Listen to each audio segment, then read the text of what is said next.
ಅರಮನೆಯೊಳಗೆ ಬರ್ತಿದ್ದ. ಒಂದು ಜಾಗನಾಗ ಹಿಂಗಿತ್ರಿದ ಅರಮನೆದ ಕಲಾ ಅಂದ್ರೆ ನೀರೆಲ್ಲ ಇತ್ತು, ನೋಡಿದ್ರೆ ಪರಿಶಿ ಕಾಣಿಸ್ತಿತ್ರಿ ಅದು. ಆದ್ರೆ ಅವ ಬಂದು ಏನು ಮಾಡ್ದ, ಅದು ಪರಿಶಿನ ಅಂತೇಳಿ ಬಂದು ಅದರ ಕಾಲಿಟ್ಟ ಮೊಳಕಲ್ ಮಟ್ಟ ನೀರ ಅದರ ತೊಯ್ಸ್ಕೊಂಡು ಗಾಬರಿಯಾಗಿ ನಿಂತ್ಬಿಟ್ರಿ ಅವ. ದ್ರೌಪದಿ ಮ್ಯಾಲಿಂದ ನೋಡಿ ನಕ್ಕಳಂತಕಿ, ಕುಡ್ಡು ನಮಗ ಕುಡ್ಡೇ ಹುಟ್ಟ್ಯದಲ್ಲ. ಎಷ್ಟೇ ಶಬ್ದದಿಂದ ತನ್ನ ಹೊಟ್ಟೆ ಒಳಗೆ ಗಂಟು ಹಾಕ್ಕೊಂಡು ಕೂತ್ಕೊಂಡ, ನೋಡ್ತೀನಿ ನಿನಗೋಸ್ಕರ ಸಮಯ ಬರಲಿ, ನನಗೆ ಯಾವಾಗ ನೀ ಈ ರೀತಿಯಾಗಿ ಅಪಾಶಿ ಮಾಡಿ ನಕ್ಕಿದೆ ಅಂದರೆ ಇಡೀ ಭಾರತವ ನೋಡ್ಬೇಕು ನಿನಗೆ ನಾನು ಅಪಮಾನ ಮಾಡೋದಂತೂ ದುರ್ಯೋಧನ. ಒಳಗ ಗಂಟ ಹೇಳ್ತಾರೆ, ಬುದ್ಧಿಗೇಡಿ, ನಾಚಿಕೆಗಲ್ಲ ನಿನಗೆ, ನಮ್ಮನೆ ಶಶಿ ಈಕೆ ಅಲ್ಲ, ಅಳು ನೆಪ ಮಾಡಿಕೊಂಡು ತಾಟತನ ಕರ್ಯಾಕೆ ಬಂದು ನಮ್ಮ ಸೊಸಿನ ಹೊರಗೆ ಹಾಕಬೇಕಂತೀಯಾ? ಚಾಂಡಾಲಗಿತ್ತಿ ತೊಲಗು ನಮ್ಮ ಮನೆ ಒಳಗಿನ ದತ್ತು ಗದ್ದರಿಸ್ತಾರೋ ಅಂಜೀರಿ ವಯ. ಹೌದು, ಮತ್ತು ತುಣುಕನೆ ಯಾರು ತಿರ್ತೀರಿ ನೀವೆಲ್ಲ? ಚೀರವ್ರು ದೇವರು ಬರೋರು ಚೀರಿ ತಿರ್ತಾರೆ ಯಾವಾಗರೇ. ಶುಕ್ರವಾರ ಮಂಗಳ ಹೇಳ್ತಾರೆ, ನಿಮ್ಮ ಊರಾಗಿನ ಹೇಳಕ್ಕಿಲ್ಲ, ಆ ಕಡೆ ಹೇಳ್ತೀನ ಇಲ್ಲೇನು ಹೇಳಕ್ಕಿಲ್ಲ. ಅವರೆಲ್ಲ ಭಾರಿ ಹೇಳ್ತಾರೆ, ಅವ್ರು ಕೇಳಬೇಕು ನೋಡು.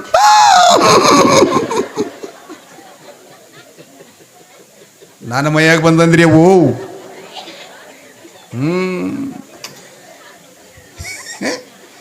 ಹಿಂಗೆ ಹೇಳಿದಾಗ ಅವ ಎಲ್ಲ ಅಂಜಿ ನಡಗತ್ತವ್ರು ಕೇಳವೆಲ್ಲ.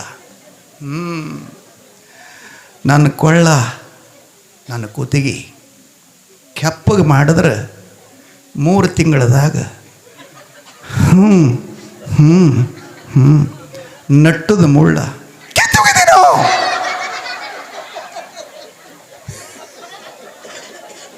ಹಿಂಗೆ ತರಿಲಿ ಆ ದೇವ್ರ ಕೇಳಕ್ಕೆ ಗಾಂಡ ಬೆರಕಿದ್ರಿ ಅವ. ಕೊಳ್ಳ ತಾಯಿ ಕೆಪ್ಪಗೆ ಮಾಡಂತಾಳಂದ್ರೆ ಅವ ಕೇಳದತ್ತು ಬಂದೇವ, ಕೊಡ್ಲಿಲ್ಲೇ ಮಾಡಲಿ ಕುರುಪಿಲೇ ಮಾಡಲಿ ಅಂತ. ಕುಂತಿ ನಮೋಗ ಸಿದ್ದೇಶ್ವರರು, ಅಮ್ಮ ಮುಂದಿನ ಜನ್ಮದಲ್ಲಿ ನೀ ಹೀಗಾಗಿ ಬಾ, ನಿನ್ನ ಸೇವೆ ಪೂರ್ತಿ ಆಗ್ತದಂತ ಹೇಳ್ತಾನೆ. ನಾನು ಇನ್ನೂ ಕೂಡ ಅರಣ್ಯದಲ್ಲಿ ತಿರುಗಾಡಬೇಕು, ಜೀವಿಗಳನ್ನು ಹುಡುಕಿ ಅವರಿಗೆಲ್ಲ ಜ್ಞಾನ ಕೊಡಬೇಕಂತ ಹೋಗ್ತಿದ್ದ. ವಾರಕ್ಕೊಂಬರ್ತಿದ್ದ. ಅವರು ಬರೋವರೆಗೆ ಇವರು ಪ್ರಸಾದನ ಮಾಡ್ತಾ ಇದ್ದಿತ್ತಿಲ್ಲ. ಆಗಲೇ ಅಮೋಘ ಸಿದ್ಧನಿಗೆ ವಾರದ ಒಡೆಯರು ಅಂತ ಹೆಸರಾಯಿತು. ಈಗೆಲ್ಲ ನಮ್ಮವರಿಗೆಲ್ಲ ಅಂತೀರಿ ಅಲ್ಲ ಒಡೆಯರಂತ.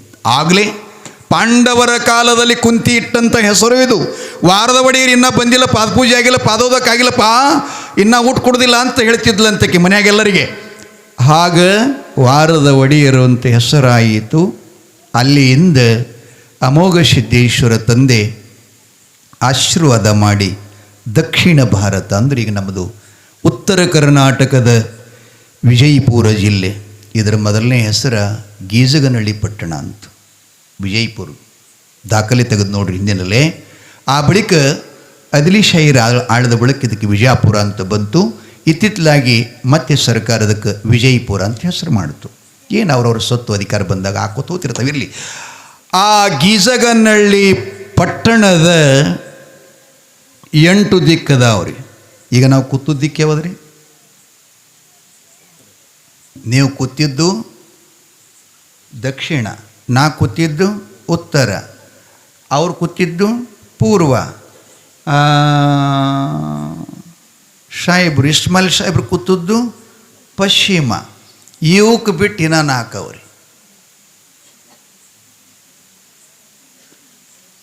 ಈ ಸೂರ್ಯ ಹೊಂಡದ ಹಿಡ್ಕೊಂಡು ಈ ಕಡೆ ಎಡಕಿನ ಬಾಜು ಮೂಲಿ, ಇದಕ್ಕೆ ನೀವು ಯಾವಾಗ ಗಾಳಿ ಎತ್ತಿರಿ ಅಲ್ಲ, ಮಸೂಟಿ ಗಾಳಿ ಎತ್ತಿರಿಲ್ಲ, ಇದು ಕಡೆ ಬರೋದು. ಇದಕ್ಕೆಲ್ಲ ಮಾರಿ ಒಣಗ್ತಾವತ್ತು. ಥಂಡಿದಿಂದಾಗ ಹೆಣ್ಣು ನೋಡಕ್ಕೆ ಹೋಗ್ಬಾರ್ದತ್ತ, ಮಳೆಗಾಲದಿಂದಾಗ ಮನೆ ನೋಡಕ್ಕೆ ಹೋಗ್ಬಾರ್ದಂತ ನಮ್ಮ ಒತ್ತಿರಿ ಹಿಂದಕ್ಕೆ ಕಡೆಲ್ಲ. ಈಗೇನು ಹಂಗಿಲ್ಲ, ಬೇಕಾದಟ್ಟು ಮುಖ ಅರಳಂಗೆ ಬಂದಾವ ಬಡ್ಕೊಳ್ಳೋ. ಆವಾಗಿನ ಕಾಲದಲ್ಲಿ ಸ್ತ್ರೀಯರ ಸೌಂದರ್ಯ ಆಹಾರದ ಮೇಲೆ ಇರ್ತಿತ್ತು, ತುಟಿಗಳ ರಕ್ತದಂಗೆ ಇರ್ತಿದ್ದು. ಈಗ ಇರ್ಲಾರ ಬಟ್ಟಕ್ಕೆ ಬಣ್ಣ ಹಚ್ಕೊಳಕತ್ತಾವ. ಮತ್ತೇನು ಮಾಡೋದು? ಹಾಲ ತಿನ್ನುವುದಿಲ್ಲಲ್ಲ. ಮನ್ಯಾಗ ಸೊಸೆಯಂದ್ರ ಗರ್ಭವತಿಯರಿದ್ದಾಗ ಹಿರಿಯರೆಲ್ಲ ವಿಚಾರ ಮಾಡ್ತಿದ್ಳು, ನಮ್ಮ ಸೊಸಿ ಇಂದಿಲ್ಲ ನಾಳೆ ಮಗುವಿಗೆ ಜನ್ಮ ಕೊಡ್ತಾಳೆ, ಗಂಡಿರಲಿ ಹೆಣ್ಣಿರಲಿ ಅದು ಚೆನ್ನಾಗಿ ಹೆರಿಗೆ ಆಗಬೇಕಾಕಿ ತೋಳ್ಬಲ ಶಕ್ತಿ ತುಂಬಬೇಕಂತ ಆಕಿನ ಹೆರಿಗೆ ಆಗಾರ್ದಾಗ ನನ್ನ ಮನ್ಯಾಗ ಎಮ್ಮೆ ಆಕಳು ತಂದು ಕಟ್ಟಿ ಆಕಿಗೆ ಬಿಸಿ ರೊಟ್ಟಿ, ನವಣಿ ಅನ್ನ, ಬೆಲ್ಲ, ತುಪ್ಪ, ಸಕ್ಕರೆ ಹಾಕಿ ಕೊಟ್ರೆ ಆ ಮಗ ತೊಟ್ಲಾಗ ಮನಗತ್ತಂದ್ರೆ ಮನೆಯಾಗಿನ ದಗದ ಮುಗಿಯತನ ಮನಗ್ತಿತ್ತು ರೀ. ಆಕೆ ಎಲ್ಲರಿಗೆ ಹೊಲಕ್ಕೆ ಹೋಗೋರಿಗೆಲ್ಲ ಬುತ್ತಿ ಮಾಡಿ ಕಳಿಸ್ತಿದ್ಲು, ಕಸ ಮುಸ್ರಿ ಮಾಡ್ತಿದ್ಲು, ಒಗ್ಯಾಣೆ ಮಾಡ್ತಿದ್ಲು. ದನಗಳ ಕೊಟ್ಟಿಗೆಯಾಗಿಂದ ಹೆಂಡಿ ತೆಗೆದು ತಿಪ್ಪ್ಯಾಗ ಬಡಿದು ಬರೋ ತನಕ ಮನಗ್ತಿತ್ತು ರೀ. ಯಾಕೆ ಮನಗ್ತಿತ್ತು? ಅಂಥ ಅಮೃತ ತಾಯಿ ಎದೆಯಾಗಿದ್ದು. ಈಗ ನಿಮ್ಮಲ್ಲಿ ಏನು ಸುಡಗಾಡದ ಕುರುಕುರ್ತಿತ್ತೀರಿ? ಓ ಏನು ಮಾಡೋದು? ಆ ಬಳಿಕ ಇತ್ತಿತ್ತಲಾಗಿ ಚಿಕಿತ್ಸೆ ಅಂತೂ ಮುಂದುವರಿತು. ಇನ್ನೂ ತಿಂಗಳು ದಾಟ್ಲಿಕ್ಕೆ ಶುರುವಾಯ್ತು ನಿಮಗೆ ಇಂಜೆಕ್ಷನ್ ಗೋಳಿ ಮಾಡ್ಲಿಕ್ಕಂದ್ರೆ ಮಗ ಹೊರಗೆ ಬರೋ ತನಕ ಚುಚ್ಚುದ್ರಿ. ಅದಕ್ಕೆ ಬರ್ತದೆ, ಕೌದಿ ಹರಿದು ಹೋಗ್ತದೆ, ದೇಹ ಹಂಗೆ ಉಳಿತದೆ ಹೇಳ್ರಿ. ನನಗೆ ಏನು ಮಾಡು? ಪರಿಸ್ಥಿತಿ ಹಿಂಗೆ ಬಂತು. ಅದು ಮಗ ಹೆಂಗಿರ್ತಿತ್ತಂದ್ರೆ ಆಕೆ ಹಾಡ್ಕೋತ ಕೆಲಸ ಮಾಡ್ತಿದ್ಲು. ಏನಂತ? ತೊಟ್ಟಿಲದಾಗೊಂದು ತೊಳೆದ ಮೂತವ ಕಂಡೆ, ತೊಟ್ಟಿಲದಾಗೊಂದು ತೊಳೆದ ಮೂತವ ಕಂಡೆ, ಹೊಟ್ಟಿ ಮ್ಯಾಲಾಗಿ ಮನಗ್ಯಾನ, ಹೊಟ್ಟಿನೇ ಮ್ಯಾಲಾಗಿ ಮನಗ್ಯಾನ, ನನ್ನ ಬಂಗರಗ ಮುತ್ತಿನ ದೃಷ್ಟಿ ತಗದೇನ. ಹಿಂಗೆ ಹಾಡ್ತಿದ್ರು.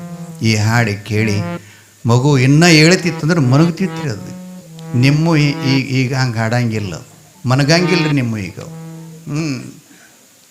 ಅವು ನಿಮ್ಮಕ್ಕೆ ಮೊಬೈಲ್ ಹಚ್ಚಿ ಟೋಟ್ಲಾಗಿಟ್ರೆ ಮಗುತ್ತಾವು. ನಾನು ನೋಡ್ತಿರ್ತೀನಿ ರೀ ಆ ಕಡೆ ಈ ಕಡೆ. ಯಾಕ್ರು ಪುರಾಣಕ್ಕೆ ಹೋದಾಗ ನಾ ಯಾರ ಮನೆಯಾಗ ಇದ್ದಂದ್ರೆ ಜಾಸ್ತಿ ಊರಾಗ ಇರಂಗಿಲ್ಲ ರೀ. ನಾ ಊರು ಹೊರಗೆ ಇರ್ತೀನಿ ಯಾವತ್ತು. ಆದರೆ ಅನಿವಾರ್ಯ ಪರಿಸ್ಥಿತಿ ಇತ್ತಂದ್ರೆ ಇರ್ತಿರ್ತೀನಿ ರೀ ಅಷ್ಟೇ. ಆ ಮನೆಯಾಗ ಯಾರು ಇರಬಾರ್ದು ಅಷ್ಟೇ. ಅದು ಅಲ್ಲಿ ಇದ್ದೆ ಅಂದರೆ ಹಿಂಗೆ ಏನರ ಮಕ್ಕಳು ಅಳಕತ್ತೀವಿ ಮೊಬೈಲ್ ಕೊಟ್ಟಿರಂದ್ರೆ ಬೈತಿರ್ತೀನಿ, ಕೊಡಬಾರ್ದಪ್ಪ ಈ ಟೈಮ್ದಾಗ. ಏನು ಮಾಡ್ತಿ ತಾತ, ಇದೆಲ್ಲದೆ ಅವ ಮನಗಲ್ ತಾತ. ಮುಂದೆ ಹ್ಯಾಂಗೆ ಮಾಡೋದು? ಹ್ಯಾಂಗೆ ಮಾಡೋದು? ಪರಿಸ್ಥಿತಿ ಭಾಳ ಹೈರಾಣದ. ಅವಾಗಕ್ಕೆ ತಾಯಿ ಮಗನಿಗೆ ಕುಡಿಸೋರು ಸಹಿತ ಹಾಲ ಸುರಿತೀವಿ ನೆಲಕ್ಕೆ, ದಳ ದಳ ದಳ. ಏನು ಹಾಲು? ಹಂಗೆ ನಮಗೆಲ್ಲ ಹಾಲು ಕುಡಿಸ್ಯಾರಂತ 52 ವರ್ಷ ಆದರೂ ಕೂಡ ನಾ ಚೀಲ ಒಯ್ತೀನಿ ರೀ. ಬೇಕಾದಂಗೆ 10 ಫುಟ್ ಜಿಗಿತೀನಿ ರೀ ನಾ. ಮತ್ತು ನಾನು ನಡ್ಲಿಕ್ಕೆ ನಿಂತಂದ್ರೆ ಯಾರಿಗೆ ಕೇಳಂಗಿಲ್ಲ ರೀ. ನನಗೆ ಇಲ್ಲಿ ತನಕ ಇಲ್ಲಿ ಬಂದಿರಬೇಕು ನಮ್ಮದು ಮುರುಘಾನೂರದವ್ರು, ಅಲ್ಲಿ ಹೇಳ್ತಿರ್ತೀನಿ ಯಾವಾಗಲೂ ಕೂಡ. ಹಿಂಗೆ ಡಾಕ್ಟ್ರ್ ನನಗೆ ನಾಡಿ ಹಿಡಿದಿನ ಚಿಕಿತ್ಸೆ ಮಾಡಿಲ್ಲ. ನನ್ನಟ್ಟು ಜಾಗರಣೆ ಯಾರೂ ಮಾಡಲ್ಲ. 10 ರಾತ್ರಿ ಏಕ ಹಾಡ್ತೀನಿ ರೀ ನಾ. ಉರಿ ಇಲ್ಲ, ಚಳಿ ಇಲ್ಲ, ತಲೆನೋವಿಲ್ಲ, ಯಾವ ನರಗಳ ತೊಂದರೆ ಇಲ್ಲ, ಕೈಕಾಲಗಳು ಹಿಡ್ಯೋದಿಲ್ಲ, ಹೊಟ್ಟೆ ಕಡಿಯೋದಿಲ್ಲ, ಆ ಬಳಿಕ ವಾಂತಿ ಇಲ್ಲ, ತಲೆ ಸುತ್ತುವಿಕೆ ಇಲ್ಲ, ಆ ಬಳಿಕ ಇವೇನಂತಿರಲ್ಲ ಮೂತ್ಕಡ, ಹರಣಿ ಮತ್ತು ಡಯಾಬಿಟಿಸ್ ಮತ್ತು ಮೂಳುವ್ಯಾಧ ಏನು ಒಂದು ಬಂದಿಲ್ಲ. ಅವು ಅಂಜಿ ಸತ್ತವ್ರು ನನಗವು. ಮತ್ತು ನಾ ಹೋಟೆಲ್ದಾಗ ಎಂದೂ ಚಹಾ ಕುಡಿಯಲ್ಲ, ನಾಷ್ಟ ಮಾಡಲ್ಲ, ಮನ್ಯಾಗೂ ಮಾಡಲ್ಲ. ನಮ್ಮ ಹಣಮತ್ತಪ್ಪ ಕೇಳಿ ನಾ ಬಂದು 7 ದಿವಸ ಆಯಿತು, ಅವರು ನಾಷ್ಟ ಹೊಳ್ಳಿ ನೋಡಿಲ್ಲ. ಕೊಟ್ಟರೆ ಆಕಳದೊಂದು ಕಪ್ ಹಾಲು ಕುಡಿತೀನಿ, ಇಲ್ಲಾಂದ್ರೆ ಆಕೆ ನಮ್ಮಮ್ಮ ಏನು ಅಡುಗೆ ಮಾಡ್ತಾಳೆ, ಸಾಂಬಾರು ಮಾಡ್ತಾಳೆ ನೋಡ್ಬೇಕ್ರಿ. ಎಲ್ಲಿ ಹಿಂಗೆ ಕೈಗೊಂದು ಸ್ವಲ್ಪ ಎಣ್ಣೆ ಹತ್ತಂಗಿಲ್ಲ. ಮತ್ತಪ್ಪ ತಿಳ್ಕೊಂಡ್ರೆ ನೀವು ಎಣ್ಣೆ ಬಹಳ ತಿನ್ನೋದರಿಂದ ನಿಮ್ಮ ಕರಳಿಗೆ ರೋಗ ಬರ್ತದೆ. ಪಲ್ಯದೊಳಗೆ ಎಣ್ಣೆ ಕಡಿಮೆ ಹಾಕ್ಬೇಕು ಯಾವಾಗಲೂ ಕೂಡ. ಬಳಿಕ ಚಟ್ನಿ, ಪುಂಡಿ ಪಲ್ಯ ಮತ್ತು ಮೆಕ್ಕೆಕಾಯಿ ಚಟ್ನಿ, ಕೆಂಪು ಖಾರ, ಈ ಕೆಂಪು ಮೆಣಸಿಕಾಯಿ, ಜವಾರಿ ಮೆಣಸಿಕಾಯಿ ಖಾರ ತಿಂದ್ರೆ ರಕ್ತಿನ ಸರಬರಾಜು ಚಲೋ ಆಗ್ತದ್ರಿ ಒಳಗೆಲ್ಲ. ಏನು ಮಾಡೋದು? ನೀವೆಲ್ಲ ಇಲ್ಲಿ ಮನೆಯಾಗೆಲ್ಲ ತಾಯಂದ್ರೆ ಏನು ಮಾಡಿದ್ರು ಸವಿ ಹತ್ತೋದಿಲ್ಲ. ಜೇರಿಟಿಗೆ ಹೋಗೋದು, ಸಾವಿರಾರು ಗಾಡಿ ಓಡಾಡ್ತಿರ್ತಾವೆ, ಅದ್ರ ಧೂಳ ಹೊಗೆ ಎಲ್ಲ ವಡಾಪಾವಿನ ಮೇಲೆ ಬೀಳ್ತದೆ. ಅದನ್ನೇ ತಿಂತ ರೋಡ್ ಮ್ಯಾಗ ತಗೊಂಡು. ಏನು ಮಾಡು? ಆರೋಗ್ಯ ಸರಿ ಇರುವುದಿಲ್ಲ, ಸರಿ ಇರುವುದಿಲ್ಲ. ದೇಹ ನಾವು ಇಟ್ಟಂಗಿರ್ತದೆ. ದೇಹ ಏನ್ರಿ ಮಾಡ್ಕೊಂಡ್ರಿ ಅಂದ್ರೆ ಮುಗೀತು. ಚಲೋ ಹಾಕೋಬೇಕು ಈ ಪಿಶ್ವ್ಯಾಗ, ಹೌದಲ್ರಿ?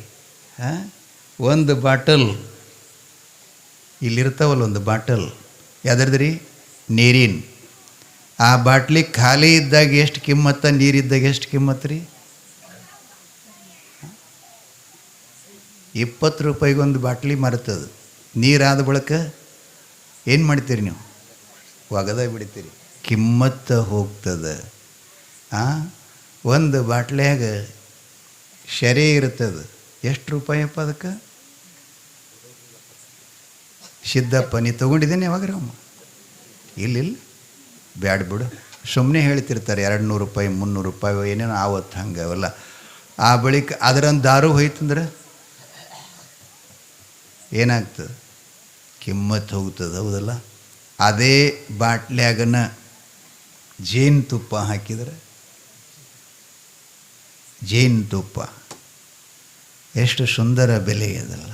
ಹಂಗೆ ಇದನ್ನು ಒಂದು ಬಾಟಲ್. ಈ ಬಾಟಲ್ ಖಾಲಿ ಅದ, ಇದರೊಳಗೆ ಏನು ಹಾಕೋಬೇಕಪ್ಪ ಕಿಮ್ಮತ್ತು ಬರಬೇಕಾದ್ರೆ? ಸರಿನಾ? ಇಲ್ಲ, ಒಳ್ಳೊಳ್ಳೆಯ ಗುಣಗಳು, ಒಳ್ಳೊಳ್ಳೆಯ ಭಾವಗಳು, ಎಲ್ಲವೂ ರಕ್ತ ಮಾಂಸ ಇವುಗಳ ಬಲಿತಕ್ಕಂಥ ಶುದ್ಧವಾದಂಥ ಆಹಾರ ಯಾವುದದ ಅದನ್ನು ಸೇವನೆ ಮಾಡಬೇಕು, ಸೇವನೆ ಮಾಡಬೇಕು. ಏನು ಹೇಳಕತ್ತಿದ್ದಪ್ಪ ಚರಿತ್ರ? 4 ದಿಕ್ಕ, ಇನ್ನೂ 4 ದಿಕ್ಕ. ಹೊಳ್ಳಿ ಅಲ್ಲಿಗೆ ಬರ್ತೀನಿ ರೀ ನಾ. ಅದೇ ನಿಮ್ಮ ತಲೆಯಾಗ ಉಳಿಯಂಗಿಲ್ಲ. ಏನು ಮಾಡೋದು? ತಲೆಯಾಗ ಉಳಿಬೇಕಾದ್ರೆ ಖಾಲಿ ಅಲ್ಲದ ನಿಮ್ಮ ತಲೆ. ಏನೇನೋ ತುಂಬ್ಕೊಂಡು ಕುಂತೀರಿ ಒಳಗೆಲ್ಲ. ಒಳಗೆ ಹೋಗ್ಲಿಕ್ಕೆ ಜಾಗನೇ ಇಲ್ಲ. ಒಬ್ಬೊಬ್ಬರು ತಲೆಯಾಗ ನೋಡಬೇಕು, ಅನಗಾಡು ತುಂಬ್ಕೊಂಡಾರೆಪ್ಪ. ಏನು ಮಾಡಬೇಕು? ಏನು ತುಂಬ್ಕೋಬೇಕನ್ನೋದು ಗೊತ್ತಿಲ್ಲರಿ. ಏನು ಮಾಡೋದು? ಇರಲಿ. 4 ದಿಕ್ಕ ಈಶಾನ್ಯ. ಈ ಕಡೆ ಸೂರ್ಯನ ಎಡಕ್ಕೆ, ಏನು ಬಲಕ್ರಿ? ಎಡಕ್ಕೆ. ಸೂರ್ಯನ ಬಲಕ್ಕೆ ಈಶಾನ್ಯ, ಸೂರ್ಯನ ಎಡಕ್ಕೆ ಆಗ್ನೇಯ, ಪಶ್ಚಿಮದ ಎಡಕ್ಕೆ ನೈಋತ್ಯ, ಬಲಕ್ಕೆ ವಾಯವ್ಯ. ಅಂದರೆ ಯಾಕೆ ಹೇಳೋದಂದರೆ, ಗೀಜಗನಹಳ್ಳಿ ಪಟ್ಟಣದ ವಾಯವ್ಯ ದಿಕ್ಕಿನ ಮೇಲೆ ಒಂದು ಗುಡ್ಡ ಇದೆ, ಪರ್ವತ ಇದೆ. ಆ ಪರ್ವತ 3 ಊರ ಸೀಮೆಯನ್ನು ಕೂಡಿದಂಥ ಗುಡ್ಡ. ಅರಿಕೇರಿ, ಜಾಲಗೇರಿ, ಸಿದ್ದಾಪುರ. ದಟ್ಟವಾದ ಅರಣ್ಯ, ಕಾಡು. ಅಲ್ಲಿ ಅಮೋಘ ಸಿದ್ದೇಶ್ವರರು ಹೋಗಿ ನಿಂತ್ಕೋತಾರೆ. ಇಡೀ ಭೂಮಂಡಲವನ್ನೆಲ್ಲ ಸಂಚರಿಸದಂಥ ಯೋಗಿ. ಆ ಜಾಗ ಅವರಿಗೆ ಯೋಗ್ಯ ಅನ್ನಿಸ್ತು. ಅಲ್ಲಿ ನಿಂತ್ಕೊಂಡು ಗುರುಗಳ ವಾಸ್ತವ್ಯಲ್ಲಿ ಮಾಡಬೇಕು ಅಂತ ಗುರು ಹೇಳ್ತಾನೆ, ಹೊಳ್ಳಿ ನೋಡಬೇಡ ಸಿದ್ಧ. ಅಮೋಘ ಸಿದ್ಧ ಅಲ್ಲಿ ಬಂದ ಕೂಡಲೇ ಗುರುವಿನ ಯಾವ ಜಾಗದಲ್ಲಿ ಇಡಬೇಕಂತೇನು ಹೊಳ್ಳಿ ನೋಡ್ದ. ಗುರುವಿಗೆ ಅವನಿಗೆ 3 ಹರದ್ದಾರಿ ಅಂತರಿತ್ರಿ. 3 ಹರದ್ದಾರಿ. ಎಷ್ಟು ಕಿಲೋಮೀಟ್ರಕ್ಕೊಂದು ಹರದಾರಿ ರೀ? 4 ಕಿಲೋಮೀಟ್ರಕ್ಕೊಂದು ಹರದಾರಿ. 3 ಹರದಾರಿ ಅಂದರೆ ಎಷ್ಟು ಆತಪ್ಪ? 3 4 12, 4 ತ್ರಿಕ್ 12. ಅಂದರೆ ಅಮೋಘ ಸಿದ್ಧನ ಮುಮ್ಮೆಟ್ಟ ಗುಡ್ಡ ಬಿಟ್ಕಂಡು ಈಶಾನ್ಯ ದಿಕ್ಕಿಗೆ ಶಿವಪುರ ಹಟ್ಟಿ ಅಂತ ಒಂದು ನಮ್ಮ ರಂಜಣಗಿ ಕ್ಷೇತ್ರದಲ್ಲಿ, ಇದಕ್ಕಿಂತಲೂ ಪುಟ್ಟ ಹಳ್ಳಿ, ಹಾಲ್ಗತ್ರಿಗೆ ಐತಿಯಲ್ಲ, ಇಷ್ಟು ಸಣ್ಣ ಹಳ್ಳಿ. ಅಲ್ಲಿ ನರುಟೆ ನಾಗರಾಯ ಅಂತ ಒಬ್ಬ ಗ್ರಸ್ತನಿದ್ದ. ಅವನ ಮನೆಯ ಹಿತ್ತಲದಲ್ಲಿ, ಅಂದರೆ ಮನೆ ಹಿತ್ತಲೇನಿರ್ತಾವ, ತಿಪ್ಪಿ, ಗೊಬ್ಬರ ತಿಪ್ಪಿ ಇರ್ತಾವಲ್ಲ, ಆ ತಿಪ್ಪ್ಯಾಗೆ ಗುರು ಸೋಮಲಿಂಗ ಕೈಲಾಸಕ್ಕೆ ಮತ್ತು ಆಕಾಶಕ್ಕೆ ಕೋಲ್ಮಿಂಚು ಹೊಡೆದಂಗ ಆಗಿ ಅದರೊಳಗೆ ಅದೃಶ್ಯನಾಗುತ್ತಾನೆ. ಅದೃಶ್ಯನಾದ ಗುರು ಮಾಯಾದಂಥೇಳಿ ಆ ಶಿವಪುರ ಹಟ್ಟಿ ಸುತ್ತಮುತ್ತ 7 ಹಳ್ಳಿ ಇದ್ದು, ಶಿರಿಕ್ಯಾನ ಹಟ್ಟಿ, ಶಿವಪಾದ ಹಟ್ಟಿ, ಶಿವಪುರ ಹಟ್ಟಿ, ಮಂಗ್ಯಾನ ಹಟ್ಟಿ, ಗುಂದ್ಯಾನ ಹಟ್ಟಿ ಅಂತ ಸಣ್ಣ ಸಣ್ಣ ಊರುಗಳು. ಅದರೊಳಗೆ ಇದು ಒಂದು ಶಿವಪುರ ಹಟ್ಟಿ. ಅದಕ್ಕೆ ಗುರು ಮಾಯಾಗ್ಯಾನಲ್ಲಿ ಅಂಥೇಳಿ ಅದು ಶಿವಪುರ ಹೋಗಿ ಮಾಯಿ ಮಗಣಾಪುರ ಅಂತ ಹೆಸರಾಯಿತು. ಮುತ್ಯ 7 ಕೋಟಿ ಎಲ್ಲ ಲಿಂಗ ವಾಸ ಮಾಡಿದ ಊರಿನ ಹೆಸರು ಮೊದಲು 3 ಕೋಡ ಅಂತಿತ್ರಿ ಅದ. ಎಲ್ಲ ಲಿಂಗರು ಯಾವಾಗ ಸಿದ್ಧಲಿಂಗನ ಆಶೀರ್ವಾದ ಪಡ್ಕೊಂಡು ಸ್ಮಶಾನ ಭೂಮಿಯಲ್ಲಿ ನಿಂತ್ಕೊಂಡು 3 ಕೋಡ ಹೋಗಿ ಬನ್ನೇ ಗಿಡ ಸಿಗುತ್ತು, ಮುಗುಳು ಒಡೆದಿದ್ದಕ್ಕಾಗಿ ಮುಗುಳು ಕೋಡ ಆಯಿತು. ಮುಗುಳು ಕೋಡ ಆಯಿತು. ಮಾಯಿ ಮಕಣಾಪುರದಲ್ಲಿ ಗುರು ಮಾಯಾದ ಆಕಾಶವಾಣಿ ಆಗುತ್ತದೆ. ಅಂಶಿದ್ಧ ಗುರು ಶಿಷ್ಯರು ಒಂದೇ ಜಾಗದಾಗಿರಬಾರ್ದು. ನಾನು ನಿನಗೆ ಬಿಟ್ಟು 3 ಹರಿದಾರಿ ಇಲ್ಲೇ ಇರಬೇಕು, ನಿನಗೆ ಯೋಗ್ಯ ಜಾಗ, ಜಗತ್ತು ಅಲ್ಲಿಂದ ನಿನ್ನ ಸಿದ್ಧಟಿಗೆ ತಯಾರಾಗ್ತದೆ, ನೀ ಅಲ್ಲೇ ಇರುವಂಥೇಳಿ ಆಶೀರ್ವಾದ ಮಾಡ್ತಾನೆ. ಕಲ್ಲನ ಹಾಸಗಲ್ಲನ ಗದ್ದಿಗೆ ಮಾಡಿ, ಕಲ್ಲಾಸಿಗೆ ಮಾಡಿ, ಮುಳ್ಳಾಸನ ಮಾಡಿಕೊಂಡು ಗುರುಧ್ಯಾನ ಮಾಡುತ್ತಾ ಅಮೋಘ ಸಿದ್ದೇಶ್ವರ ಮುಮ್ಮೆಟ್ಟು ಗುಡ್ಡದ ಮೇಲೆ ಕೊದ್ದಗೋತಾನೆ.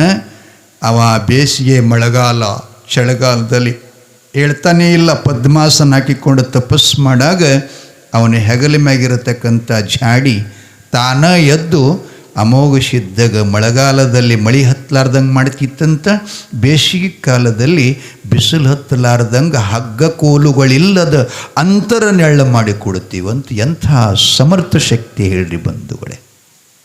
ಹೀಗೆ ಇರುತ್ತಿರಲಾಗಿ ಒಂದು ಅರ್ಧ ಪೌಣ ತಾಸು ಕೊಂಡಿರ್ಬೇಕಾಗ್ತದೆ. ಇನ್ನೊಂದು ಅವ್ರ ಲೀಲೆ ಹೇಳ್ತೀನಿ, ಕೂಡ್ತಿರಲ್ಲ, ಗಪ್ಪ ಆದ್ರಿಲ್ಲ ಮುಗಿಸ್ರಿ ಅಂದಂಗೆ. ಏನು ಅಲ್ಲ, ಚಪ್ಪಾಳಿ ಹೊಡ್ರಿ ಹೇಳಂದ್ರೆ. ಕೆಲವೊಂದು ತಾಯಂದ್ರೆ ಹೊಡೆದಿಲ್ಲ, ಹಂಗೆ ನಾ ಹೇಳಲ್ಲ, ಎಲ್ಲರೂ ಹೊಡಿಬೇಕ್ರಿ.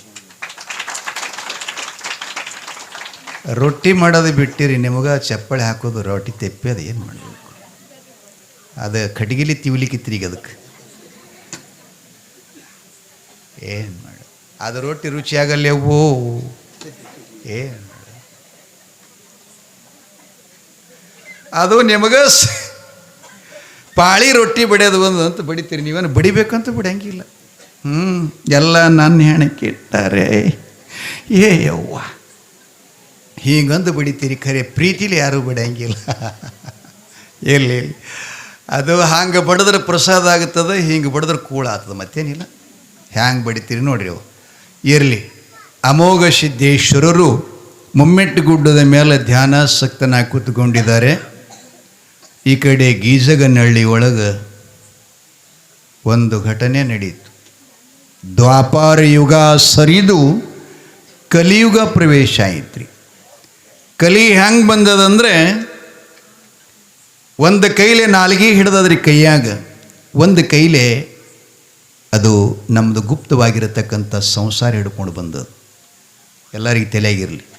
ಕಲಿ ಒಂದು ನಾಲಿಗೆ, ಒಂದು ಉನ್ಮನಿ, ಎರಡೂ ಹಿಡ್ಕೊಂಡು ಬಂತಂತ ಪರಮಾತ್ಮನ ಆಜ್ಞೆ ತಕ್ಕೊಂಡು ಅದು ಹೇಳ್ತದೆ ನೋಡಿ, ನಾ ಭೂಲೋಕಕ್ಕೆ ಹೋಗ್ಬೇಕಾದ್ರೆ ನಾ ಏನು ಮಾಡ್ತೀನಿ ಅದಕ್ಕೆಲ್ಲ ನೀ ಸಮ್ಮತಿ ಕೊಟ್ರೆ ಅಂದ್ರೆ ನಾ ಹೋಗಕ್ಕಿ ಅಂತ ಕಲಿಯೋದು.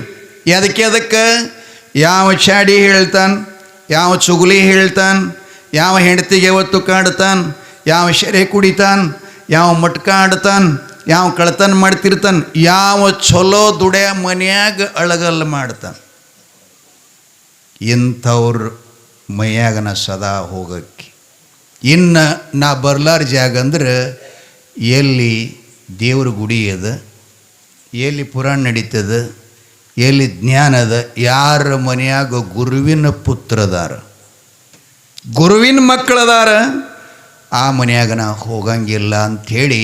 ಅದು ಯಾಕೆ ಚಿನ್ನ ತೋಳುತ್ತಂದ್ರೆ, ಕಲಿಯೋಗದೊಳಗೆ ಯಾವ ನಾಲಿಗೆ ಒಳಗಿಟ್ಟುಕೊಂಡಾನ, ಅವನ ಮನೆ ಯಾವ ಕಾಯ್ದಾನ, ಅವನಿಗೆ ನಾ ಅಲ್ಲ ಹರಿಹರಾದಿ ಬ್ರಹ್ಮಾದಿಗಳಿಗೆ ಸಹಿತ ಅವನಿಗೇನು ಮಾಡಕ್ಕೆ ಬರಂಗಿಲ್ಲಂತ ಸರ್ವಜ್ಞೆ ಹೇಳ್ತಾನೆ. ಕಚ್ಚೆ ಕೈ ಬಾಯಿ ಇಚ್ಛೆಯಲ್ಲಿರಲು ಮೆಚ್ಚುವನ ಪರಮಾತ್ಮ. ಎರಡೇ ನಮ್ಮ ತಾಬ್ಯದಾಗಿದ್ದು ಅಂದರೆ ದೇವ್ರು ನಮ್ಮ ಮನೆಗೆ ಬರ್ತಾನ್ರಿ. ನಾಲಿಗೆ ಒಂದು ಉನ್ಮನಿ, ಇವೆರಡ ನಮ್ಮನ್ನ ಸಿಕ್ಕದ ಕಡೆ ಒಯ್ತಿರ್ತಾವ. ದ್ರೌಪದಿ ಸೀರೆ ಸೆಳಿಬೇಕಾದ್ರೆ ನಿನ್ನೆ ನಾವು ಬಿನ್ನಕ್ಕೆ ಹೋಗಿದ್ದೆವು ನಮ್ಮ ಮಗ ಜಗದೇವಪ್ಪನ ತಮ್ಮನ ಮನೆಗೆ. ಟಿ ವಿಯಾಗ ನಡೆದಿತ್ತದು. ದುರ್ಯೋಧನ ಅರಮನೆಯೊಳಗೆ ಬರ್ತಿದ್ದ. ಒಂದು ಜಾಗನಾಗ ಹಿಂಗಿತ್ತು ಅದು ಅರಮನೆದ ಕಲಾ ಅಂದ್ರೆ ನೀರೆಲ್ಲ ಇತ್ತು, ನೋಡಿದ್ರೆ ಪರಿಶಿ ಹಂಗೆ ಕಾಣಿಸ್ತಿತ್ತು ಅದು. ಆದ್ರೆ ಅವ ಬಂದು ಏನು ಮಾಡ್ದ, ಅದು ಪರಿಶಿನ ಅಂತೇಳಿ ಬಂದು ಅದರ ಕಾಲಿಟ್ಟ, ಮೊಳಕಲ್ ಮಟ್ಟ ನೀರ ಅದರ ತೊಯ್ಸ್ಕೊಂಡು ಗಾಬರಿಯಾಗಿ ನಿಂತ್ಬಿಟ್ರಿ ಅವ. ದ್ರೌಪದಿ ಮ್ಯಾಲಿಂದ ನೋಡಿ ನಕ್ಕಳಂತಕಿ, ಕುಡ್ಡು ನಮಗ ಕುಡ್ಡೇ ಹುಟ್ಟ್ಯದಲ್ಲ. ಎಷ್ಟೇ ಶಬ್ದದಿಂದ ತನ್ನ ಹೊಟ್ಟೆಯೊಳಗೆ ಗಂಟು ಹಾಕ್ಕೊಂಡು ಕೂತ್ಕೊಂಡ. ನೋಡ್ತೀನಿ ನಿನಗೋಸ್ಕರ ಸಮಯ ಬರಲಿ, ನನಗೆ ಯಾವಾಗ ನೀ ಈ ರೀತಿಯಾಗಿ ಅಪಾಶಿ ಮಾಡಿ ನಕ್ಕಿದೆ ಅಂದರೆ ಇಡೀ ಭಾರತವ ನೋಡ್ಬೇಕು ನಿನಗೆ ನಾನು ಅಪಮಾನ ಮಾಡೋದಂತ. ದುರ್ಯೋಧನ ಒಳಗೆ ಗಂಟು ಹಾಕ್ಕೊಂಡು ಕೂತ ಸಮಯ ಸಾಧಿಸ್ತು. ಸಭೆಯೊಳಗೆ ನಿತ್ಸು ಬದಲೇ ಮಾಡಬೇಕಂತ ಅಣ್ಣನ ಹೆಂಡತಿ ಸೀರೆ ಕಳಲಿಕ್ಕೆ ಶುರು ಮಾಡ್ತಾನೆ. ನಾಲಿಗೆ ತಾಬೇದಾಗಿಲ್ಲದಕ್ಕಾಗಿ ಎಂಥವ್ರನ್ನು ಕೂಡ ಒಂದೊಂದು ಸಲ ನಾಲಿಗೆ ಜಾರ್ಯದ. ಅದಕ್ಕೆ ಅವ್ರು ಹೇಳ್ತಾರೆ, ಹೋಗ್ತದ ಹುಷಾರ್. ಗಸ್ಸಿ ಹೊಡಿತೀರಿ ಹಿಂದಕ್ಕೆ ಮುಂಚೆ ಮನಿ ಮನಿ. ಬಸಯ್ಯಪ್ಪಗಳ ಹಿರೇಮಠ ಹುಷಾರ್. ಯಾರಿಂದ? ತುಡುಗರಿಂದ. ಅವ ಅಲ್ಲಿ ಹೊಡೆದ, ನಮ್ಮವ್ರು ಇಲ್ಲಿ ಹೊಡಿತಾರೆ. ಈ ಮನೆಯೊಳಗೂ ಕಳ್ಳರು ಬರುತ್ತಾರೆ. ಹುಷಾರ್. ಬಂಧುಗಳೇ, ಕಲಿ ಪ್ರವೇಶ ಆಯಿತು. ಗಿಜಗನಹಳ್ಳಿ ಪಟ್ಟಣದಲ್ಲಿ ಧರ್ಮವಂತ ಮನೆತನ ಬಾಬಣ್ಣ ಮತ್ತು ಬಪ್ಪಣ್ಣ ಅಂತ ತಂದೆ ಮಗ. ಆ ಬಾಬಣ್ಣನ ಹೆಂಡತಿ ಸುಶೀಲೆ ಸದ್ಗುಣ ಸಂಪನ್ನಳು. ಆಕೆನ ಹೆಸರ ಗಿರಿಜಾ ಅಂತ ಹೇಳಿತ್ತು.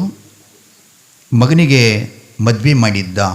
ಬಹುದಿನದವರೆಗೆ ಸಂತಾನ ಇಲ್ಲದಾಗಿತ್ತು. ದೇವರ ಕೃಪೆಯಿಂದ ಒಂದು ಗಂಡು ಮಗುವಿಗೆ ಜನ್ಮ ಕೊಟ್ಟಳು, ಶಶಿ ಕಲಾವತಿ. ಯಾರ ಸುಶಿರಿಕಿ? ಬಾಬಣ್ಣನ ಸೊಸೆ. ಜನ್ಮ ಕೊಟ್ಟಿದ್ಲು. ಅತ್ತೆ ಮಾವ ಪತಿ ಊರು ಮುಂದಿನ ತೋಟಕ್ಕೆ ಕೆಲಸಕ್ಕಾಗಿ ಹೋದರು. ಈಕೆ ಮನೆ ಕೆಲಸ ಮುಗಿಸ್ಕೊಂಡು ಅವರಿಗೆಲ್ಲ ಅಡಿಗೆ ಮಾಡಿ ಮಗನ ಮಲಿ ಉಣಿಸಿ ತೊಟ್ಲಾಗ ಹಾಕಿ ಬಾವಿಗೆ ನೀರು ತರಕ್ಕಂತ ಹೋಗಿದ್ದಾಳೆ. ಆವಾಗೆಲ್ಲ ಹಳ್ಳ ಸನಿದ್ರೆ ಹಳ್ಳಕ್ಕೆ ಹೋಗಿ ತರ್ತಿದ್ರು. ನಮ್ಮ ಪಂಚಾಯಿತಿ ಹಳ್ಳದ ಸೌಲಭ್ಯ ಇಲ್ಲಂದ್ರೆ ಊರಲ್ಲಿ ತೊಡೋ ಬಾವಿಗಳಂತ ಕಟ್ಟಿಸ್ಕೊಡ್ತಿದ್ರು ಆಗಲಿ ನೀರು ಕುಡ್ಲಿಕ್ಕೆ. ಬಾವಿಗೆ ಹೋಗೋಕ್ಕೆ ನೀರು ಸೇರ್ಕೊಂಡು ಬರಬೇಕಂತ ಹೋಗಿದ್ದಾಳೆ. ನೀರು ತುಂಬಿಕೊಂಡು ಬರೋದಾಗ ಈಗ ಹೇಳಿದ್ನಲ್ಲ ಆ ಕಲಿ ಬಂದು ಈ ಬಪ್ಪಣ್ಣನ ಮನೆಯಾಗ ಸೇರ್ತಂತ. ಹೆಂಗೆ ಸೇರ್ತು ಅಂದ್ರೆ ಆಕೆ ನೀರು ತನಕ ಹೋಗ್ಯಾಳ ನೋಡ್ರಿ. ಮನೆ ಸೊಸಿ ಕಲಾವತಿ ಆಕೆ ನಂಗೆ ರೂಪ ತಗೋತಂತ. ತದ್ರೂಪ ಆಕಿನೋ ಈಕಿನೋ ಅನ್ನೋ ಹಂಗೆ ತಗೊಂಡು ಮನೆಯಾಗ ಬಂದು ತೊಟ್ಲಾಗಾಡೋ ಕೂಸಿನ ತೊಡೆ ಮೇಲೆ ಹಾಕ್ಕೊಂಡು ಲಾಲಿ ಆಡ್ತಾ ಕೂತ್ಕೊಂಡಿತ್ತಂತ. ಈಕೆ ನೀರು ತುಂಬಿಕೊಂಡು ಬಂದು ಬಾಗಿಲು ಕದ ತೆರೆದು ಒಳಗೆ ನೋಡೋ ತನಕ ಹೆಣ್ಮಗಳು. ಆಶ್ಚರ್ಯ ಐತಕಿಗೆ. ನೀರು ಕೂಡ ಇಳಿವಿ, ಎಮ್ಮ ನೀನು ಹೊಸ್ದಾಗಿ ಕಾಣ್ತಾ ಇದೆಯಲ್ಲ, ಯಾರು ಅಂತ ಕೇಳಿದ್ಲಿಕ್ಕಿ. ಯಾರೀ? ಮಗುವಿನ ತಾಯಿ. ಆ ಕಲಿ ಹೇಳ್ತದೆ, ಅಯ್ಯ ನಾನ್ಯಾರಂತ ಕೇಳ್ತೀಯಾ? ನಾನು ಈ ಮನೆಯ ಯಜಮಾನ್ ಬಾಬಣ್ಣ ಬಪ್ಪಣ್ಣನ ಧರ್ಮ ಪತ್ನಿ ಕಲಾವತಿ ನಾನು. ಈ ಮಗ ನಂದು ಅಂದ್ಲತ್ತಕ್ಕಿ.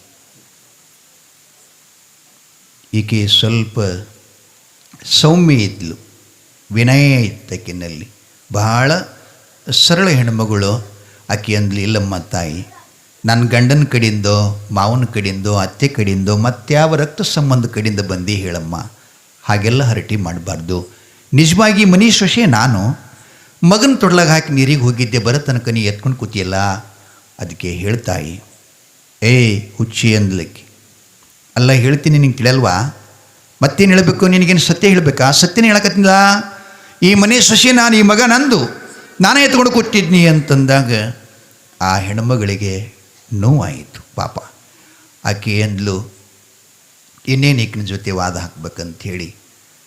ಚಲೋ ಇದ್ದವರು ವಾದ ಮಾಡಲ್ಲೇವು, ಚಲೋ ಇದ್ದವ್ರು ವಾದ ಮಾಡಂಗಿಲ್ಲ, ಮತ್ತು ತಿಳಿಲಾರ್ದವರು ವಾದ ಮಾಡ್ತಿರ್ತಾರೆ. ಮುಂದೆ ಹೊಲಕ್ಕೆ ಹೋದ್ಲ್ರಿ. ಹೋಗಿ ಮಾವ ಪತಿ ಅತ್ತೆ ಕೆಲಸ ಮಾಡ್ತಿದ್ರು. ಹೋಗಿ ಹೇಳಿದ್ಲು, ಮಾವ ಅತ್ತೆಯವರೇ, ಮನೆ ಒಬ್ಬಕ್ಕೆ ಹೆಣ್ಮಗಳು ಯಾರೋ ಬಂದಿದ್ದಾಳೆ, ಗುರುತಿಲ್ಲ ನನಗೆ. ನನ್ನಂಗದಾಡ್ರಿ ನೋಡಲಿಕ್ಕಿಲ್ಲ. ನಾನು ಮನೆ ಕೆಲಸ ಮುಗಿಸ್ಕೊಂಡು ಬಾವಿ ನೀರಿಗೆ ಅಂತ ಹೋಗಿದ್ದೀನಿ ರೀ. ನೀರು ಕಡೆ ತುಂಬ್ಕೊಂಡು ಬರೋದಾಗ ಮಗನ ಎತ್ಕೊಂಡು ಕೂತಿದ್ದಾಳೆ. ನೀ ಯಾರಮ್ಮ ಅಂತ ಹೇಳಿದ್ರಿ, ಮನೆ ಸೊಸೆ ಅಂತಾಳ್ರಿ. ಅದಕ್ಕೆ ನನಗೆ ಮಾತಾಡೋಕ್ಕಾಗಲಿಲ್ಲ ಸ್ವಾಮಿ, ನಾನು ಬಂದೆ ಅಂತಂದು. ಅವ್ರಿಗೆ ಸಿಟ್ಟು ಬಂತ್ರಿ ಭಯಂಕರ. ನಮ್ಮ ಸೊಸೆ ಮಗಳಿಗಿಂತಲೂ ಹೆಚ್ಚಿನಾಕಿ, ಸದ್ಗುಣ ಸಂಪನ್ನಿ, ವಿನಯ, ಎಂದೂ ತುಟಿ ಬಿಚ್ಚಿ ಮತ್ತೊಂದು ಶಬ್ದ ಮಾತಾಡಲ್ಲ. ಇಂಥ ಮನೆ ಒಳಗಕ್ಕೆ ಯಾರು ಇರಬೇಕಂತ ಅವ್ರ ಕಾಲೆಗೆಲೆ ಬರಲಿಲ್ಲ ರೀ. ಆಕಿನ್ನ ಒಂದು 4 ಥಳಿಸ್ಬೇಕಂತ ಬಡಗಿ ಕೈಯಾಗ ತಗೊಂಡು ಧೋತ್ರ ಮ್ಯಾಲ ಕೇರಿಸಿ ದವಡೆ ಮೇಷಿ ತಿದ್ದುತ್ತಾ ಹೊಂಟು ಬಿಟ್ರು. ಅವ್ರ ಕೈಯಾಗಿನ ಬಡಿಗೆ ಅವ್ರು ವಟ ವಟ ಅನ್ನೋದು ನೋಡಿ ಓಣ್ಯಾಗಿನ ಜನರಿಗೆ ನಮಂತ್ರಣ ಕೊಡ್ಬೇಕಾಗ್ತದೇನ್ರಿ? ನೀವು ಬರೀ ನಮ್ಮ ಮನೆ ಜಗಳತ್ತದಂತ ಜಗಳ ಕೇಳಿದ್ರೆ ಸಾಕು, ಹಿಟ್ಟಿನ ಕೈ ಬಿಟ್ಟು ಓಡಿತಾರೆ ದಿಗ್ ದಿಗ್ ದಿಗ್ ದಿಗ್ ಅಂತ. ಉಣಾದಿ ಬಿಟ್ಟು ಓಡಿ ಹೋಗ್ತೀರಿ, ಜಗಳ ಹತ್ತಿದ್ರೆ ಪುರಾಣ ಹತ್ಯದ ಬರ್ರಿ ಅಂತ ಮನೆ ಮುಂದೆ ಕರೆದ್ರೆ ಏಯಪ್ಪ ನಾಳೆ ಬರ್ತೀನಿ ಹೇಳಂತೀವಿ ನಾವು. ಉದ್ಧಾರ ಆಗೋದಕ್ಕೆ ನಾಳೆಗೆ ಅಂತೀವಿ, ಹಾಳಾಗೋದಕ್ಕೆ ಎಲ್ಲ ಬಿಟ್ಟು ಹೋಗ್ತೀವಿ. ಏನು ಮಾಡೋದು? ಆ ಬಳಿಕ ಬಂದರು, ನೋಡಿದ್ರಕ್ಕೆ ತೊಡಿ ಮ್ಯಾಗಿನ ಕೂಸ್ದಾಗ ತೊಟ್ಲಾಗ ಹಾಕಿ ಮನೆಯಾಗ ಹೋಗಿ ಮುಗುಳ್ನಾಗ ನಗುತ್ತಾ 2 ತೆಂಬಿಗೆ ತುಂಬ್ಕೊಂಡು ಬಂದುಡ್ರಿಕ್ಕಿ. ಯಾರ್ರಿ? ಕಲಿ. ತೆಂಬಿಗೆ ತುಂಬ್ಕೊಂಡು ಬಂದು, ಮಾವನವರೇ, ಪತಿದೇವ ಅತ್ತಿ, ಏನಿದು ನಿಮ್ಮದು? ಈ ರೀತಿಯ ಕಟ್ಟಿಗೆ ತೊಗೊಂಬರ್ಲಾಕೆ ನಮ್ಮ ಮನ್ಯಾಗ ಹಾಮಾತಿಳ ಬಂದಾವ, ಏನೋ ಹಂದಿ ನಾಯಿರಿ ಬಂದಾವ, ಏನದು ಕಟ್ಟಿಗೆ ಯಾಕೆ ತಗೊಂಡು ಬಂದ್ರಿ? ಇಡ್ರಿ ಕೆಳಗೆ ಮುಖ ತಕ್ಕೋರಿ ಅಂತ ಚರಿಗೆ ಕೊಟ್ಲು. ಅವು ಗಾಬರಿ ಅದು ಆಕಿಗೆ ನೋಡಿ. ಈಕೀನೋ ಆಕೀನೋ ಆಕಿಗೆ ನೋಡ್ತೀರ್ಯಾ ಮೂತಿ ಕಪ್ಪಾಗ್ಯದ, ಈಕಿಗೆ ನೋಡ್ತೀರ್ಯಾ ಲವ ಲವ ಹೊಳ್ಯಾಕತ್ತಾಳ. ಅಂದ ಒಳಕ್ಕೆ ಅವರವರೊಳಗೆ ಮಾತಾಡಿದ್ರು. ನಮ್ಮ ಸೊಸಿ ಎಂದು ಹಿಂಗೆ ಕಣ್ಣೀರು ಹಾಕಿಲ್ಲ, ಈಕಿನ ನಮ್ಮ ಸೊಸಿ ಅದಳ, ಈಕಿ ಅಳು ನೆಪ ಮಾಡಿಕೊಂಡು ಮನೆ ಸೇರಬೇಕಂತಾಳೆ. ಚಾಂಡಾಲಗಿತ್ತಿ ಅಂದು ಅಂತ.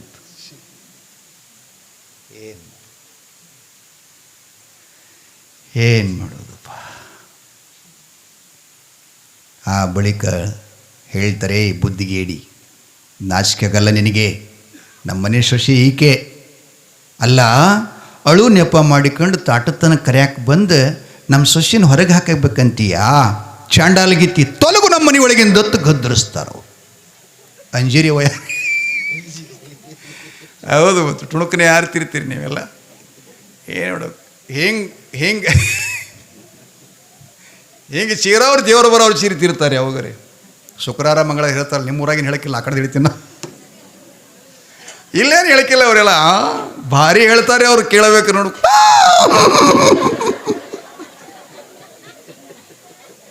ನಾನು ಮೈಯಾಗ ಬಂದಂದ್ರಿ ಓ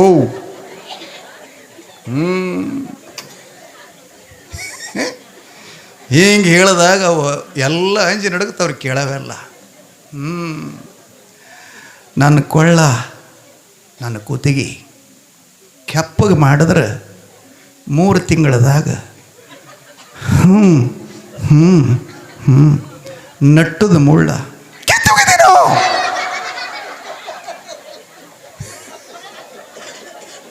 ಹಿಂಗತ್ತಾರಿಲ್ಲ.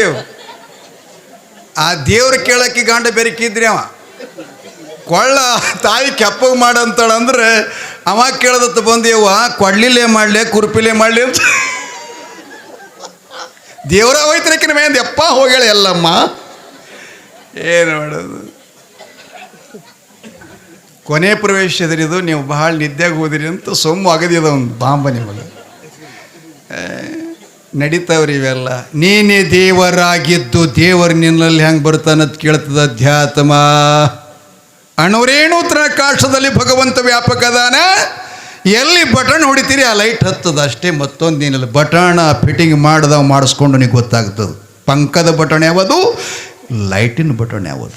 ನಮ್ಮ ಸಾಯಿಬ್ರಿಲ್ಲಿ ಎಷ್ಟು ಸಾಮಾನವ ನೋಡ್ರಿ, ಅವರಿಗೆ ಗೊತ್ತದ ಯಾವ ಸೌಂಡ್ ಎಷ್ಟು ಸರಸಾಡಬೇಕು ಅನ್ನೋದು. ಲೈನ್ ಒಂದೇ ಅದ, ಕರೆಂಟ್ ಒಂದೇ ಅದ. ಹಾಗೆ ಇಡೀ ಜಗತ್ತಿನ ತುಂಬೆಲ್ಲ ಭಗವಂತ ಒಬ್ಬನೇ ಅದಾನ.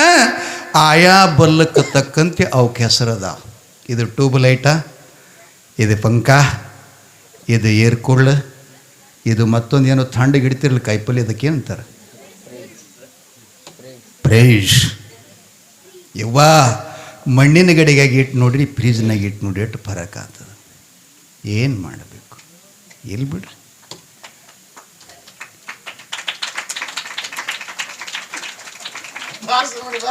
ಇಲ್ಲ ಬಿಡ್ರಿ, ಎಲ್ಗತ್ತಾರ ಅವ್ರಿಗೆ ಹೊಸವಾಗ್ಯದ. ಕಲಾವತಿನ ಮನೆಯಾಗಿಂದ ಹೊರಗೆ ತಳ್ಳಿದರು. ಯಾಕೆ? ಕಲಿ ಧರ್ಮ ಹಂಗದ. ಈಕೆ ಹೊರಗೆ ಬಂದಂದ್ಲು. ನಾರದ ಪುರಾಣದೊಳಗೆ ಒಂದು ವಾಕ್ಯ ಬರ್ತದೆ ರೀ, ಅಪಮಾನಕ್ಕೆ ಸಮನಾದ ಸಾವಿಲ್ಲ, ಕೋಪಕ್ಕೆ ಸಮನಾದ ವೈರಿ ಇಲ್ಲ, ಕಾಮಕ್ಕೆ ಸಮನಾದ ಬೆಂಕಿ ಇಲ್ಲ. ಭಾಳ ಗಂಭೀರ ಶಬ್ದಗಳು. ಅಪಮಾನ ಜೀವನದಲ್ಲಿ ಮನುಷ್ಯ ಒಮ್ಮೆ ಅಪಮಾನ ಆದಂತಂದ್ರೆ ಅವ 100 ವರ್ಷ ಬದುಕಿದ್ರು ನಿಷ್ಪ್ರಯೋಜನ. ಬಾಳೆಕಾಯಿ ತಿಂದು ಒಮ್ಮೆ ಸಪ್ಪಿ ಒಗದೇವು ಅಂದ್ರೆ ಹೊಳ್ಳಿ ಕಿಮ್ಮತ್ತು ಬಂದಿತ್ತೇನದ್ರದ್ದು. ಆಕೆ ಅಲ್ಲಾಕತ್ತಾಳ್ರಿ ಕಲಾವತಿ ಧರ್ಮವಂತಳು, ಸದ್ಗುಣಶಾಲಿ, ನೀತಿವಂತಳು, ಪಾತಿವರ್ತ್ಯ, ಧರ್ಮ ಶಿರೋಮಣಿ ಅಂತಾಳ. ಅಪಮಾನಕ್ಕೆ ಸಮನಾದ ಸಾವಿಲ್ಲ. ಇನ್ನು ನನಗೆ ಗಂಡ ಮನೆಯಿಂದ ಹೊರಗಾದೆ, ಇಂಥ ಹಾಳು ಮುಖ ತಗೊಂಡು ಅಪಮಾನ ಆಗಿ ತವ್ರ ಮನೆಗೆ ಈ ಮುಖ ತೋರಿಸ್ಬೇಡ, ಚಲೋ ಆಗಿದ್ದಾಗ ತೋರಿಸ್ಬೇಕು ತವ್ರೂರಿಗೆ ಮುಖ ಅಂತ ನಿರ್ಧಾರ ಮಾಡ. ಅಪಮಾನಕ್ಕೆ ಸಮನಾದ ಸಾವಿಲ್ಲ, ಕೋಪಕ್ಕೆ ಸಮನಾದ ವೈರಿ ಇಲ್ಲ. ನಮ್ಮೊಳಗಿರತಕ್ಕಂಥ ಸಿಟ್ಟು ನಮ್ಮನ್ನು ತಿಂತದ.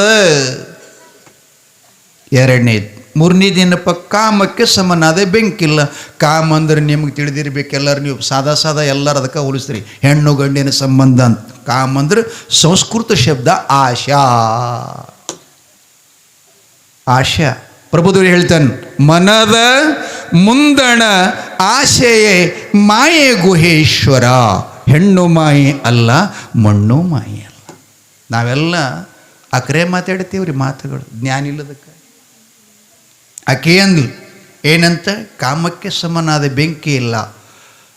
ಅಂದರೆ ಒಮ್ಮ ಮನುಷ್ಯನ ಮನಸ್ಸಿನೊಳಗೆ ಒಂದು ಯಾವುದರ ವಸ್ತುದು ಪಡಿಬೇಕು, ಅದನ್ನು ತಗೋಬೇಕಂತಕ್ಕಂಥದ್ದು ಒಳಗೆ ಬತ್ತು ಮನಸ್ಸಿನಾಗ ಅಂದ್ರೆ ಅದು ಪಡೆಯ ತನಕ ನಿಮ್ಗೆ ರೊಟ್ಟಿನೂ ಶೇಮ್ ಎತ್ತಲ್ಲ, ಮನಗದ್ರೆ ನಿದ್ದೆ ಎತ್ತಲ್ಲ, ತಾನೇ ಸುಡ್ತದ. ಹತ್ತಿ ಅದೇನು ಸಜ್ಜಿ ರಾಶಿ ಮಾಡೋದು ಹೊಟ್ಟಿಗೆ ಬೆಂಕಿ ಹತ್ತದಂಗೆ ಒಳಗೆ ಹತ್ತದ, ಸಣ್ಣಾಗಿ ಹೊತ್ತದ. ಇನ್ನಿರಬಾರ್ದು ಈ ಜೀವ. ಊರು ಹೊರಗೆ ಬಂದ್ಲು, ಒಂದು ಬಾವಿ ನೋಡಿದ್ರು. ಈ ಕಾಲದಲ್ಲಿ ಧರ್ಮಕ್ಕೆ ಜಯ ಇಲ್ಲ. ಅದಕ್ಕೆ ನಾ ಒಂದು ಪದ್ಯ ಹಾಡಿದ್ದೀನಿ, ಕಲಾವತಿ ಬಾರ್ಸಪ್ಪ.